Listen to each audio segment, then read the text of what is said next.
When you look at how much the market has been anticipating that Bitcoin ETF and how much it's rallied, how much is that already priced in, and how much more can future catalysts like a halving add to the price of Bitcoin into 2024? Yeah, I mean, the market certainly is almost certain at this point that we will be getting an ETF in the coming days. Most analysts think it's likely to come before January 10th. I think it's likely to come on the 8th. And so the near-term price certainly reflects that expectation. So we may even see a news selling event here. However, over kind of the medium term, the ETF unlocks whole new classes of capital that otherwise wouldn't be able to enter the market, that haven't been able to allocate to Bitcoin. So I think you will see structural flows that will be positive for Bitcoin. The halving I'm probably less constructive on. That I think makes a very marginal difference. You're only seeing a small effect on supply in terms of marginal supply creation. So the halving is, I would say, less of an exciting development, but the ETF is something we've been anticipating and waiting for literally 10 years at this point. And so you can see that excitement expressed in the price of Bitcoin in recent months. What about, you mentioned a potential selling event. What would cause investors to either take profits or get out of certain crypto assets at this point? Well, of course, there's tax selling potentially to end the year here, and we've seen the market give up some of those gains in recent days. But just fundamentally, it's about expectations versus catalysts. And the market at this point thoroughly expects the ETF. And I think the big rally we've seen from kind of the 20s, low 30s into the sort of mid 40s for Bitcoin, I think that's almost entirely ETF based. And so, you know, on day of, it might be a bit of a pop, but I think the effect might be muted. Where I expect to see the price developing in the medium term, that's where I'm excited. That's when I think you see RIAs and other kind of financial entities that previously weren't able to necessarily recommend Bitcoin to their clients get the ability to do that with the ETFs. I think we'll see a marketing rampage from the big ETF sponsors, some of the largest financial institutions in the world. And that's when I think this thing really takes off as we enter and throughout 2024. Got to get your reaction, Nic, to Barry Silbert. He was the CEO and founder of Grayscale, parent digital currency group. Well, it turns out that he is now gone and he's going to be succeeded by Mark Shifke, the chief financial officer of DCG. The president, so that's Mark Murphy, the president of DCG, also resigned from the Grayscale board. Now, Grayscale didn't cite a reason for the board changes, but they are effective January 1st, and that's according to a filing with the SEC. So we're just learning that today. Does that provoke anything that you might want to share with us, Inu?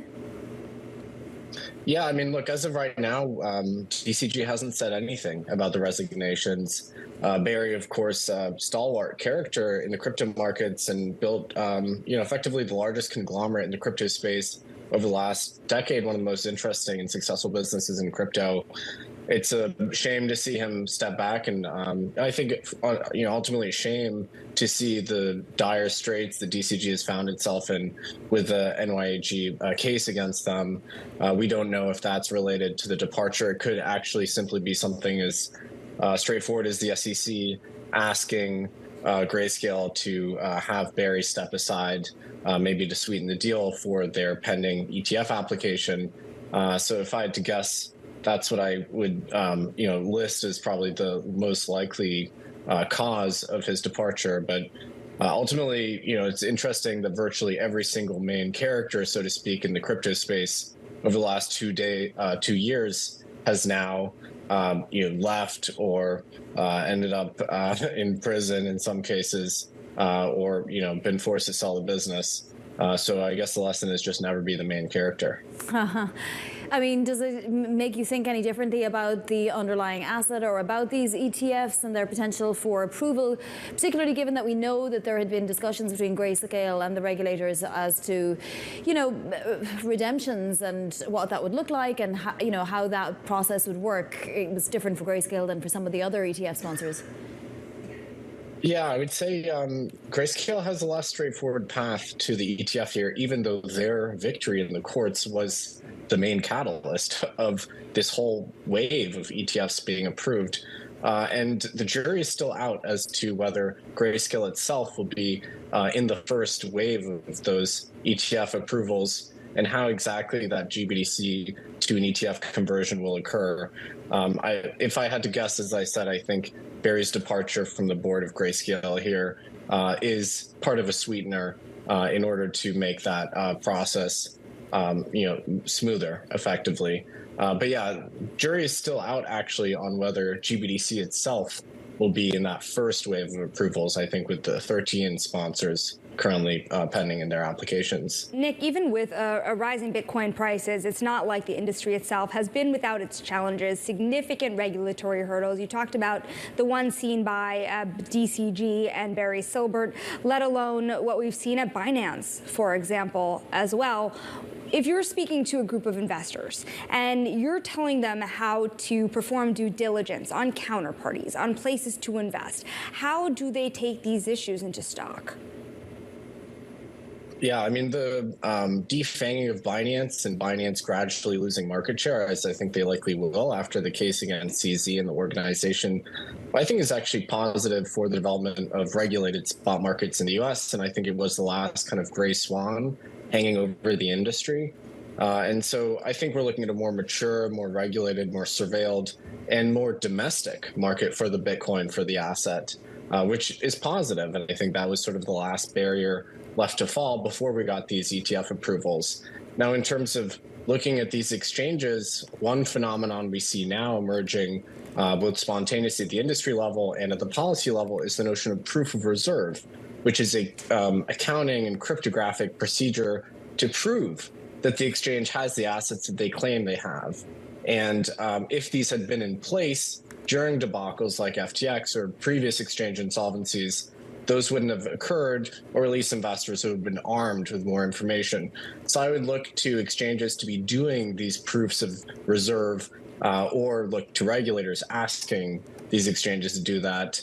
I would look to exchanges undertaking newer, more modern practices like segregating custody and exchange, which is obviously the way it's done in traditional markets. So overall, I would say we're seeing a more mature market. Mm-hmm. We're seeing these exchanges develop alongside the way that they look in the traditional space. So overall, I think very positive development for the industry. What about outside of Bitcoin? We talked so much about Bitcoin and the rise that it's seen despite a lot of these regulatory and legal issues and exchange issues. Solana, Ethereum, a lot of conversation about other crypto assets. Where do you stand in picking your spots?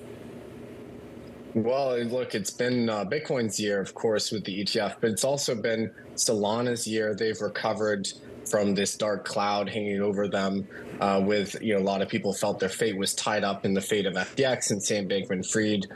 They've clearly moved on from that hangover and done tremendously well in recent months. And we're seeing a DeFi ecosystem emerge on Solana, which people are excited about. Ethereum, I think, is caught in the middle. They're pursuing a more challenging, arguably, scaling approach with focusing on rollups and L2s, which, I think is more difficult in the near term, and fees are still higher on Ethereum in the near term as they execute on their roadmap.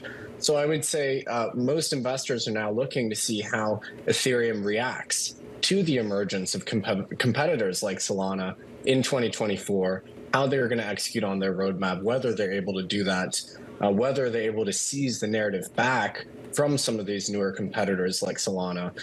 That's kind of the big question that's hanging over these markets. I'm optimistic ultimately that they'll be able to do well. From our perspective, we just look to the entrepreneurs to tell us where they'd like to build, and we see founders building on an array of different blockchains. Certainly, Solana has a lot of hype and excitement and focus right now, but the number one blockchain where our startups and our founders build remains Ethereum. And so I'm, still optimistic about the long-term fate of that blockchain. Yeah, well, the Bloomberg Crypto Index is above its 2017-18 high, not quite up to its 2021 high. It's got a long way to go for that, but Nic, the hypothetical situation where all of the ETFs are approved, right? I mean, we have no idea if that'll be the case, if one will be approved, if they 2, 3, 0. Which one would you recommend? Would you recommend all of them equally? Well, I'm a Fidelity alum, so of course I have to be faithful to my colleagues and peers at Fidelity.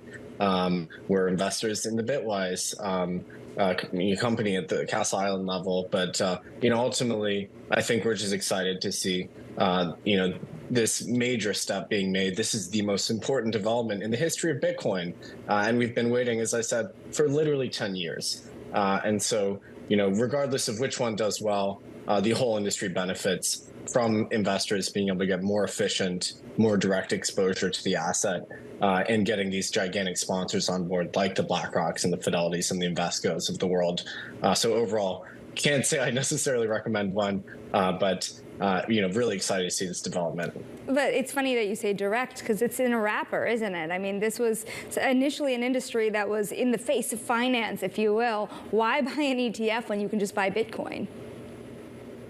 Yeah, I meant direct as in compared to the incumbent ETFs, which are futures-based and certainly less efficient in terms of the exposure. But you're right. I mean, there is still a role for spot exchanges to play.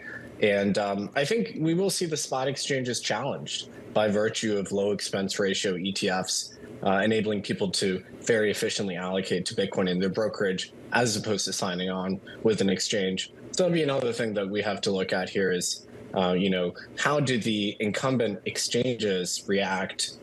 Do they have fee compression as a result of the ETFs? But I think there's always a role for people to want to get access to the asset directly because, of course, Bitcoin itself has the unique qualities that people want, not necessarily just the financial exposure. Real quick, Nic, I have to ask you, I mean, Anthony Scaramucci says it's going to happen this week. You said specifically January 8th. We know the deadline is January 10th. Why January 8th? It's a Monday, and it just makes sense. So, stay tuned, keep your eyes peeled